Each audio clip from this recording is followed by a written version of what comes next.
C'est vrai que les personnes autistes peuvent parfois avoir des comportements différents.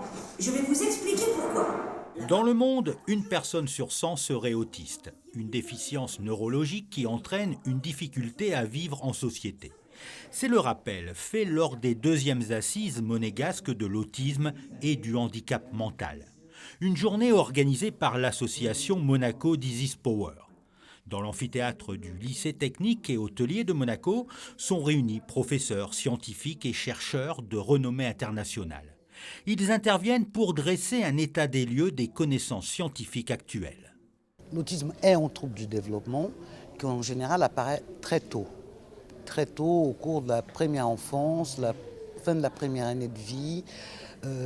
C'est déjà des enfants qui présentent, même avant de parler, des signaux qu'on appelle les signaux d'alerte, des enfants qui regardent beaucoup moins dans les yeux, qui répondent beaucoup moins à l'appel quand on les appelle, qui peuvent être trop calmes, trop agités, qui ont des troubles du sommeil, des enfants qui ont des particularités.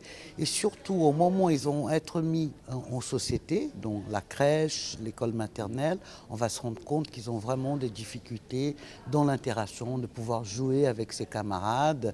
Les enfants qui, en général, vont rester plus isolés, qui vont avoir beaucoup de difficultés dans l'intégration qu'on appelle l'intégration sociale. Aucune étape n'est oubliée. La petite enfance, l'adolescence, le passage à l'âge adulte et toutes les questions que l'on peut se poser quant à l'autonomie.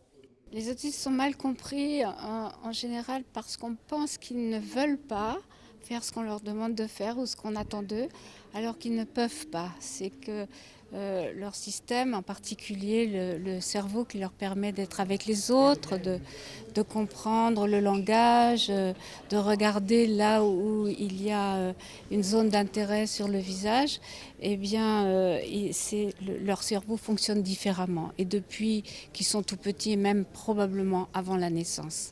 Depuis 10 ans, l'association Monaco Disease Power informe, communique et apporte un soutien matériel et financier à toute structure ou association accueillant des enfants et adultes souffrant de handicap.